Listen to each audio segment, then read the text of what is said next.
함 따라서 할까요? 불평하지 말고 감사합시다.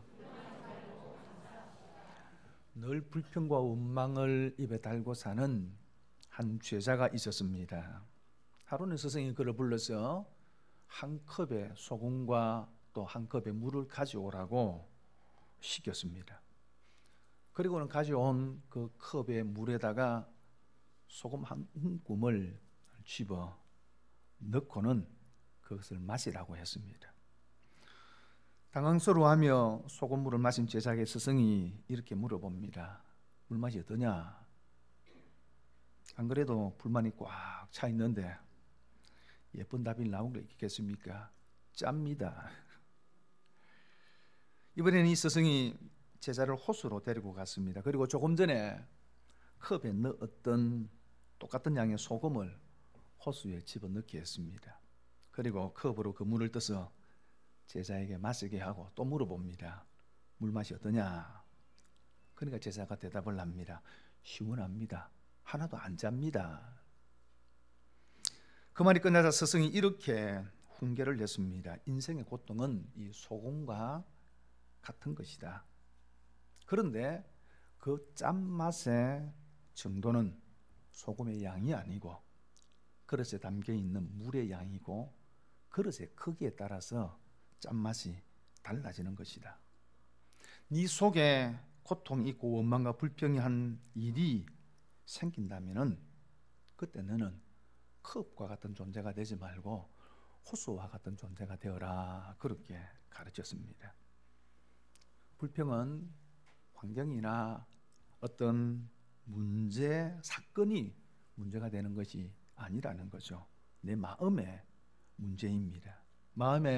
마음이 호수와 같다면은 아무리 큰 문제가 생긴다 할지라도 마치 아무리 많은 소금을 호수에 집어넣는다 할지라도 그 물이 짜지 않게 되는 것처럼 우리의 마음이 넓으면은 사실은 어떤 고통을 당해도 우리가 넉넉히 감당할 수 있다는 것입니다.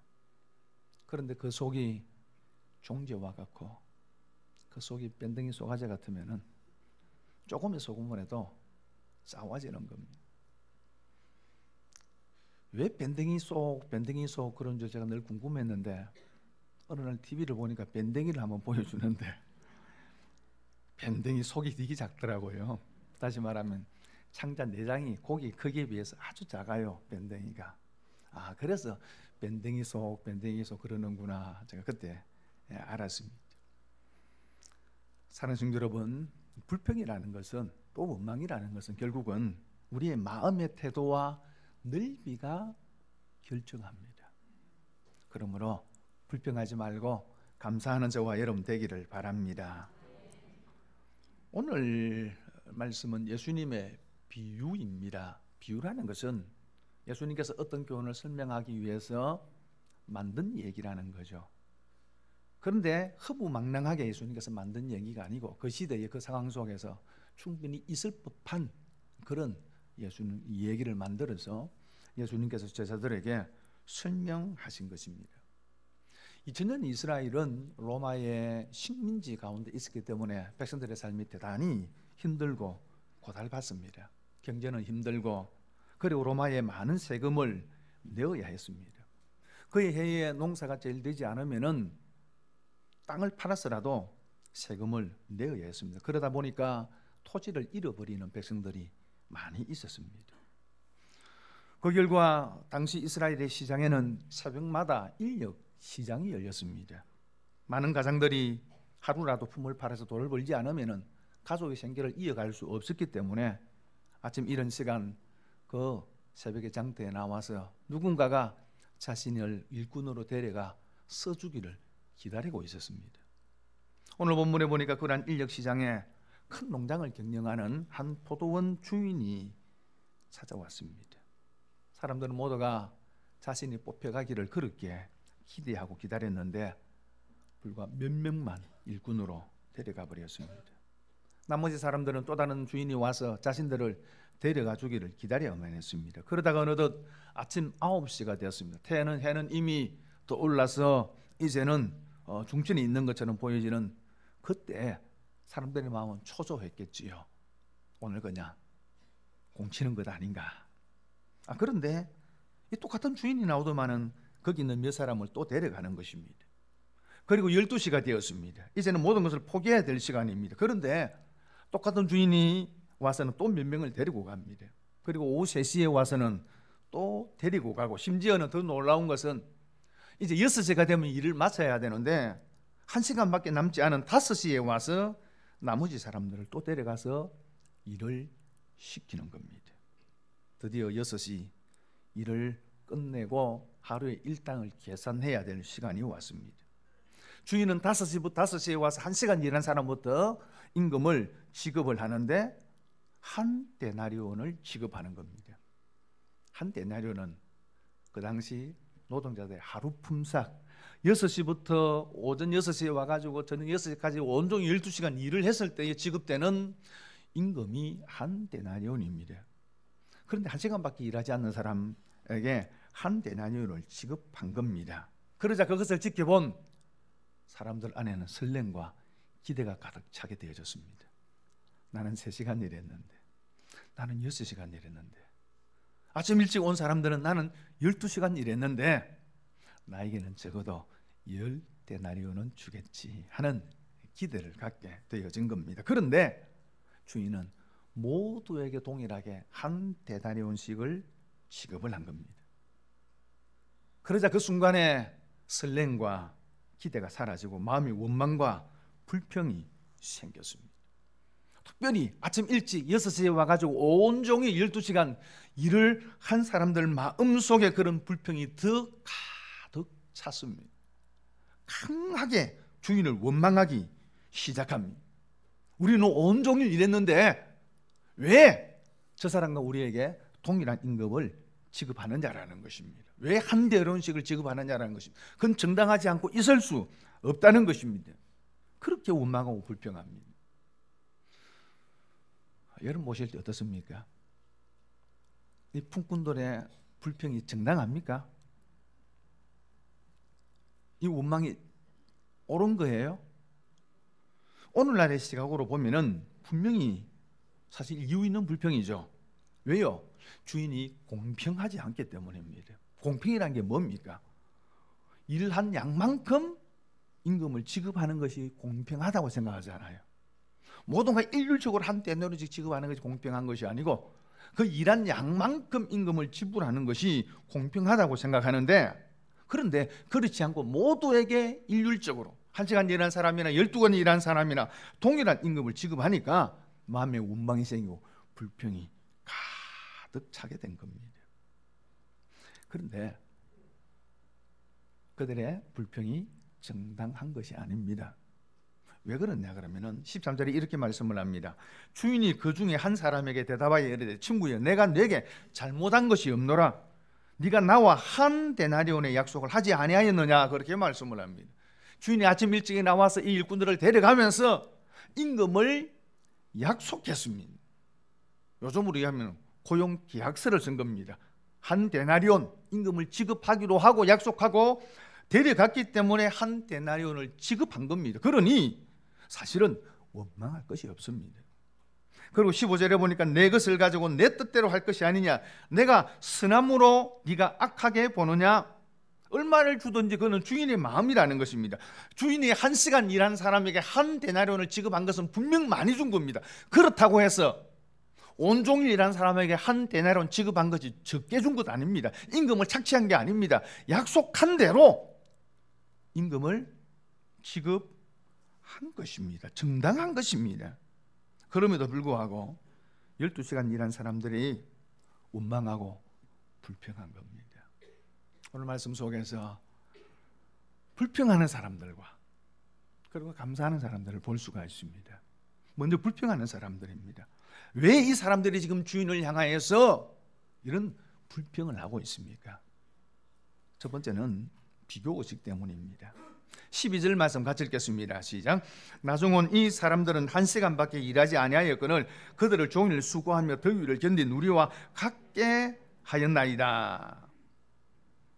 아침 일찍 일해서 온종일 일한 자신들이 받은 정당한 임금에 대해서만 그들이 집중했으면 사실은 원망할 것도 불평할 것도 없습니다. 아니 오히려 자신들에게 그런 어려운 시대에 일할 기회를 주고 정당한 보수를 지급한 포도원 주인에게 감사하는 마음을 가져야 했을 것입니다.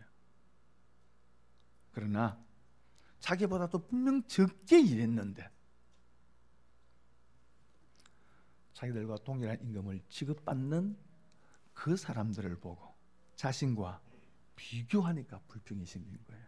나는 이만큼이라고, 저 사람은 적게 일했는데 왜 똑같이 임금을 지급하느냐라는 것입니다. 사실 우리의 많은 불평이 여기에 기인하고 있습니다. 우리는 사실 하나님께서 우리에게 주신 은혜에 집중하면 되는 겁니다. 오늘도 하나님께서 내 인생을 가장 알맞은 길을 인도하시는 그 하나님의 인도하심을 읽고 내게 주신 은혜에 집중하면은 사실 원망할 것도 불평할 것도 없습니다. 요한복음 마지막 장에 보면은 예수님께서 베드로가 순교할 것을 예고해 주시지요. 이 말씀을 들은 베드로가 예수님께 이런 질문합니다. 요한을 바라보면서, 그러면 예수님, 저 요한은 어떻게 됩니까? 라고 질문하니까 예수님께 뭐라고 대답하셨습니까? 네가 상관할 일이 아니다. 너는 나만 따르고 요한이 어떻게 되는지 그것은 네가 상관할 바가 아니다 라고 예수님께서 말씀하셨습니다. 그런데 우리는 늘 이렇게 비교합니다. 그래서 사촌이 논을 사면 어디가 아프다고요? 배가 아프다 그러죠. 배 아프실 때에는 늘 점검하셔야 됩니다. 사촌이 논을 샀는지 안 샀는지를 보시고 병원 가시기를 바랍니다. 그런데 이렇게 비교하면은 사실 우리는 결코 행복할 수 없습니다. 이렇게 날 다른 사람하고 비교하면은 우리에게 준 은혜에 감사할 수 없습니다. 늘 원망하고 불평하게 되어져 있다는 것입니다. 그리고 두 번째로는 이 사람들의 불평은 공로의식 때문입니다. 10절에 보니까 먼저 온 자들이 와서 더 받을 줄 알았더니 그들도 한 데나리온씩 받은지라 그렇게 말씀을 합니다. 그들은 더 받을 줄 생각했습니다. 왜요? 1시간 일한 사람들에게 한 데나리온을 지급했으면 자신은 분명 그들보다도 훨씬 더 많은 일을 했기 때문에 더 받을 것이라고 생각한 겁니다. 아니, 더 받을 수 있다고, 충분한 그런 자격이 있다고 생각한 것입니다. 공로의식이지요. 나는 우리가 신앙생활을 하면서 이런 공로의식에 빠져 있을 때가 참 많습니다. 그래서 내가 이만큼 했는데, 내가 이만큼 수고하고 헌신했는데 왜 나를 알아주지 않지라는 마음이 생기고 그것이 원망이 될 때가 참 많습니다. 어떠한 설문조사에서 목회자들이 불만 1호가 뭔가 조사를 해보니까 이런 이유였습니다. 내가 그렇게 수고하고 사역했는데 왜 교인들은 나의 수고를 알아주지 않는가? 이게 목사님들의 불만 1호라 그럽니다. 그럼 성도들의 불만 1호는 뭘까요? 내가 이렇게 이 교회를 위해서 열심히 봉사했는데 우리 목사님은 왜 나를 알아주지 않는가? 이유랍니다. 그러니 목사는 성도들을 바라보며 원망하고 성도들은 목사를 바라보고 원망하고, 그러니 교회가 늘 원망 공동체가 되어져 버리는 것입니다. 여러분, 처음에는 우리가 그러지 않았지 않습니까? 처음에는 은혜에 감사하고, 처음에는 구원하신 은혜에 감사해서 그렇게 신앙의 삶을 살아갔는데, 봉사하고 헌신하는 삶을 살아갔는데, 시간이 지나면서 나도 모르게 어느덧 내 마음속에 공로의식이 삭트기 시작한 겁니다. 내가 이만큼 했는데 내가 아니었으면 하는 마음을 갖다 보니까 결국 우리의 마음속에 원망과 불평이 자리하게 되어졌다는 것입니다. 오늘 본문의 사람들이 그러했습니다.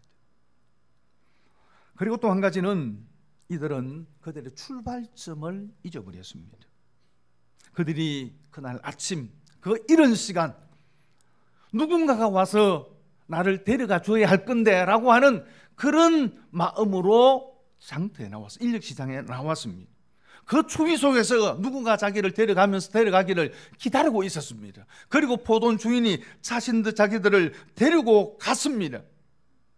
그 아침 그때를 기억했으면은 사실 불평하지 않습니다. 그런데 잊어버리는 겁니다. 전성에 의하면은 다윗은 자신의 방에다가 자신의 목동 시절 입었던 옷을 늘 걸어 두었다라고 그렇게 전해져 옵니다. 10번에 보면은 하나님께서 다윗을 부르실 때 이렇게 설명하죠. 뭐라고 이야기합니까? 그가 들에서 양을 칠 때에 하나님께서 그를 불러 이스라엘 왕으로 세우셨다, 그렇게 말씀을 합니다. 다윗의 처음의 자리는 목동이었습니다. 다윗은 그 사실을 잊지 않았다는 것입니다. 그래서 그가 이런 고백을 합니다. 주 여호와여, 나는 누구오며 내 집은 무엇이간데 나로 이에 이르게 하셨나이까? 그래서 내게 주신 은혜에 무엇으로 보답할꼬? 라고 그가 고백한 겁니다. 처음을 잊지 않았다는 겁니다. 그러니 그 어떤 것도 하나님 앞에 공로가 될 수 없었던 겁니다. 마찬가지로 우리도 생각해야 합니다. 세상 풍속을 졌고 공중 권세 잡은 자를 따라 살았던 사람입니다. 그리스도 밖에 있었습니다. 외인이고 이방인이었습니다. 그런 우리를 하나님께서 불러주셨습니다. 그날 그 아침 예수 그리스도께서 우리의 인생을 찾아오셔서 우리를 하나님의 자녀로 불러주셨습니다. 여기가 우리의 출발점인데 우리는 그걸 자꾸 잊어버립니다. 그래서 내가 행한 작은 것, 내가 한 조그만 헌신, 그것만을 늘 기억합니다. 오늘 예수님께서 이 말씀, 오늘 포도 품꾼의 비유를 말씀하신 이유가 뭡니까?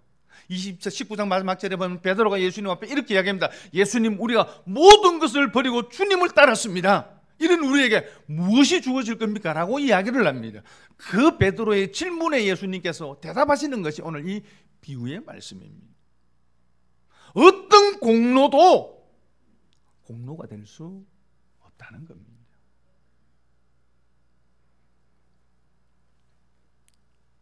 오늘 이런 시간부터 포도원에 들어와서 일하는 사람들의 문제가 여기에 있었습니다. 잊어버렸습니다. 그러니 그들에게 남은 것은 원망이고 불평이었습니다. 반면에 감사하는 사람입니다. 오늘 2절에 보니까 이렇게 말씀하죠. 저가 하루 한 데나리오씩 품꾼들과 약속하여 포도원에 들여보내고, 그렇게 말씀을 합니다. 주인이 일찍 일한 사람들에게 하루에 한 데나리오씩의 품꾼을, 그 임금을 약속했습니다. 그리고 성경에 보면은 12시, 9시에 또 12시에 데려간 모든 사람들에게도 이렇게 성경에 그와 같이 그렇게 이야기를 합니다. 동일하게 임금을 약속했다, 그 말입니다. 그런데 7절에 이렇게 말씀을 합니다. 이래 우리를 품꾼으로 서는 이가 없음이니이다 이르되 너희도 포도원에 들어가라 하니라, 그렇게 말씀을 합니다. 오후 5시에 와서 1시간밖에 일할 수 없는 시간이 없는데 이들을 데려가면서 주인은 그들의 품꾼을, 임금을 약속하지 않습니다. 너희가 어찌하여 종일토록 서 있느냐 하고 물으니까 우리를 품꾼으로 서주는 사람이 없어서 우리가 이렇게 있습니다 라고 하니까 주인이 이야기합니다. 너희도 포도원에 들어가라. 너희들에게 얼마의 임금을 주겠다, 이렇게 말하지 않습니다. 그리고 이들도 주인에게 고용계약서 씁시다, 그렇게 이야기를 안 해요.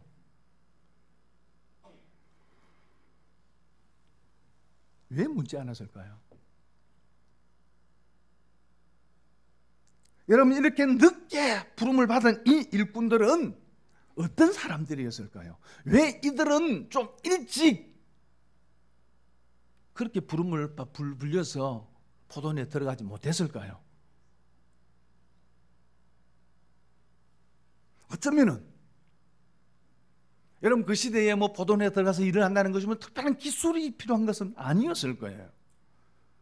막 기술이 없어가지고 그들이 뭐 늦게 불려가고 그런 건 아니었을 거예요. 어쩌면은 그들은 다른 사람들보다 몸이 좀 약했다든지, 안 그러면 나이가 좀 더 많았든지, 주인이 보기에 이 사람들이 데려가서는 충분한 일을 시키지 못하겠다라고 하는 생각을 가졌기에 그들을 데려가는 사람이 없었던 겁니다.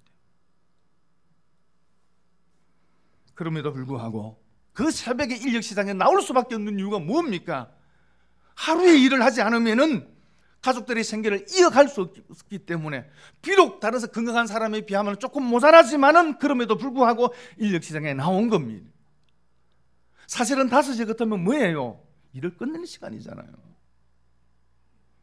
여러분 6시 퇴근하는데 5시쯤 되면 여러분 뭐 합니까? 그러면 퇴근할 준비하잖아요. 근데 그 시간까지 인력시장을 떠나지 않고 거기에 서성거리는 이유가 뭐예요? 그럼에도 불구하고 떠나면 떠나질 수 없는 그들의 삶에 절박함이 있는 사람들이었다, 그 말입니다. 그런 자신들을 주인이 불러주었습니다. 한 시간 남짓 일할 시간 밖에 되지 않지만은 그들을 불러주는데 따라가면서 주인님, 임금은 어떻게 됩니까? 그거 묻겠어요? 그저 불러주는 것이 감사하죠. 한 시간밖에 일할 수 없지만 불러주는 것이 감사하고, 그래서 그들에게 주어진 안에 최선을 다해서 열심히 일을 했을 거예요. 여러분, 우리의 신앙에 적용하면 마찬가지입니다. 때로는 이렇게 이야기하시는 분들이 있습니다. 세상에 잘난 사람들 다 많은데 나 같은 사람 불러주셔서 이런 일을 맡기시니까 하나님께 내가 얼마나 감사한지, 이런 이야기하는 분들이 있습니다. 때로는 연세에 드셔서 교회 오시는 분들 가운데 이렇게 이야기하시는 분들이 있습니다. 내가 좀 더 일찍 젊었을 때에 왔으면은 열심히 일도 할 건데 이 늙은 나이에 와가서 내가 뭘 하겠노?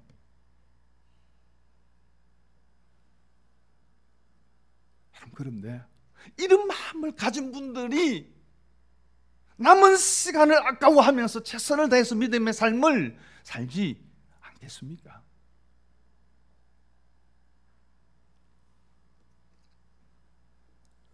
그리고 겨우 1시간 남짓 일을 했는데 하루에 품삯인 한 데나리온을 받았을 때 이들의 마음이 어떠했을까요? 당연하다고 생각했겠습니까? 내가 정당한 임금을 받았다고 생각했겠습니까? 그렇지 않잖아요. 부끄럽고 내가 이걸 받아야 되는지, 그러면서 생각한 건 뭘 생각했습니까? 자신을 부른 것이 주인이 자신들에게 무슨 일을 시키기 위함이 아니라는 것을 알았지 않겠습니까? 주인이 왜 그 시간에 와서 그 사람들을 불러가겠습니까? 사실은 이런 주인은 없을 거예요. 그럼에도 불구하고 예수님께서 이 비유 가운데서 이 주인을 이렇게 묘사하는 이유가 뭡니까? 주인의 배려와 사랑과 은혜라는 것입니다.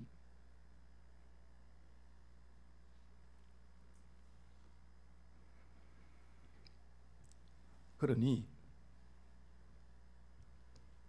여러분, 이분들이 가지는 마음이 뭘까요? 감사죠. 주인이 내게 베푸는 호의와 사랑이고 은혜다라고 생각하고 감사할 수밖에 없는 거예요. 여러분, 우리가 구원받은 것도 마찬가지입니다. 우리가 하나님의 자녀가 된 것도 마찬가지입니다. 하나님의 은혜라는 것입니다. 1시간밖에 일한 이 품꾼처럼 우리가 그만한 어떤 일을 했기 때문에 그만한 대가를 지불했기 때문이 아니라 하나님께 주시는 전적인 은혜라는 것입니다. 에베소서 1장에 우리의 구원을 이렇게 설명합니다. 하나님께서 모든 것을 세상을 지으시기 전에 하나님께서 우리의 구원을 계획하셨고, 그리고 2000년 예수님께서 이 땅에 사람의 몸을 입으시고 하늘의 모든 영광을 버리시고 이 땅에 오셨다고, 그리고 우리의 죄를 대속하기 위해서 십자가의 길을 걸어가셨습니다. 그 죄와 죄의 형벌에서 우리를 구속하기 위해서 기꺼이 고난의 길을 걸어가셨습니다. 그리고 성령 하나님께서 오늘 이 시대 지금 우리를 불러 하나님 앞에 오게 하신 겁니다. 모두가 하나님이 하신 일이라는 것입니다. 우리의 구원을 위해서 내가 한 일은 아무것도 없다는 것입니다. 그래서 성경은 이 구원을 설명할 때 뭐라고 설명합니까? 은혜, 그렇게 설명하는 거예요. 그러니 우리에게 주신 은혜 생각하고 기억하고 우리가 할 것은 감사하는 것입니다. 이렇게 감사하는 자에게 주시는 은혜가 무엇입니까? 예수님께서 이 비유를 말씀을 하시고 마지막 결론적으로 이렇게 결론을 내리고 있습니다. 16절에 보니까 이와 같이 나중된 자로서 먼저 되고 먼저 된 자로서 나중되리라. 나중되었지만은 먼저 되고 먼저 되었지만은 나중되는 사람이 있다는 것입니다. 누굴 두고 하는 얘기입니까? 1시간밖에 일을 하지 않았음에도 불구하고 주인의 베품이 은혜와 사랑인 줄 알고 감사하는 사람, 그는 나중이지만은 먼저 된다는 것입니다.